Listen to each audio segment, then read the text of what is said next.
Selamat pagi, salam sejahtera untuk kita semua. Baik, perkenalkan nama lengkap saya Yusnisa dengan NIM 204 2024 0012. Saya dari Prodi Misiologi Kristen dari Fakultas Ilmu Sosial Keagamaan Kristen. Saya berkuliah di kampus Institut Agama Kristen di Kupang. Pada kesempatan ini saya bertujuan untuk membuat video ini adalah untuk memenuhi tugas dari mata kuliah psikologi umum. Baik, pengertian psikologi umum, subjek, tujuan mempelajari psikologi umum, penginderaan dan pengenalan perhatian, tanggapan, ingatan, pikiran, inteligensi, emosi, pengertian emosi, dasar manusia, proses terjadinya emosi dan faktor-faktor yang mempengaruhi emosi, manajemen emosi.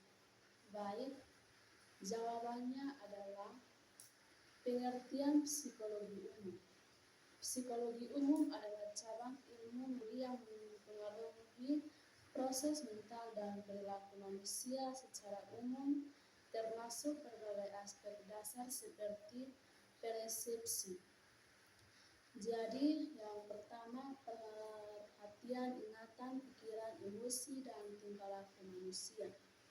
Dalam situasi tertentu, psikologi umum berfokus pada pemahaman mekanisme dasar yang mengatur bagaimana manusia berpikir, merasa, dan bertindak. Baik, subjek psikologi umum.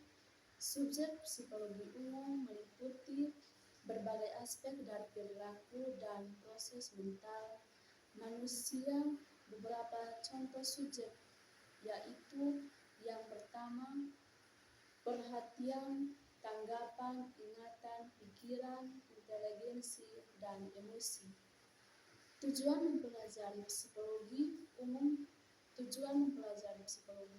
adalah untuk memahami bagaimana proses mental dan perilaku manusia bekerja. Dengan pemahaman ini, kita dapat lebih baik dalam meninggalkan kualitas hidup, memprediksi dan mempengaruhi perilaku manusia mengenai masalah psikologis, mengoptimalkan kemampuan belajar dan kinerja seseorang, meninggalkan interaksi dan sosial dalam hubungan antar individu.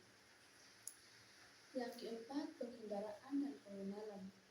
Penginderaan adalah proses di mana manusia menerima informasi dari lingkungan melalui indera seperti penglihatan, pendengaran, perabaan, penciuman, dan pengecapan. Pengenalan adalah tahap selanjutnya, yaitu pemahaman dan penafsiran terhadap informasi yang diterima oleh indera. Yang kelima, perhatian. Perhatian adalah kemampuan individu untuk fokus atau mengarahkan mentalnya pada subjek atau rangsangan tertentu. Yang keenam, tanggapan. Tanggapan adalah reaksi atau respons seseorang terhadap rangsangan dari lingkungan. Tanggapan dapat berupa fisik atau mental yang dipengaruhi oleh berbagai faktor, seperti pengalaman emosi dan kondisi fisik seseorang. Yang ketujuh, ingatan. Ingatan adalah proses mental yang meningkatkan individu untuk menyimpan dan mengingat dan mengakses informasi. Yang kedelapan, pikiran. Pikiran adalah proses mental yang melibatkan pemahaman, analisis, penalaran, dan penciptaan ide atau konsep pikiran juga, terkait dengan irat, dengan bahasa dan penggunaan simbol untuk menghargai dan menyampaikan ide. Inteligensi adalah kemampuan untuk memahami, memecahkan masalah, dan menyesuaikan diri dengan lingkungan. Yang berikut, emosi. Pengertian emosi, respon psikologis, fisik yang terjadi dalam diri individu. Sebagai reaksi terhadap rangsangan eksternal dan internal, emosi mencakup perasaan seperti senang, sedih, takut, dan terkejut. Emosi dasar manusia adalah emosi yang universal dan muncul pada semua manusia tanpa memandang budaya atau latar belakang. Beberapa emosi dasar manusia diidentifikasi oleh Paul Ekman. Yang pertama, kebahagiaan; yang kedua, kesedihan; yang ketiga, marah; yang keempat, takut; dan yang kelima, jijik. Proses terjadinya emosi. Faktor-faktor yang mempengaruhi emosi. Manajemen emosi. Manajemen emosi adalah kemampuan untuk mengenali, mengendalikan, dan mengekspresikan emosi dan dengan caranya yang sehat dan konstruktif.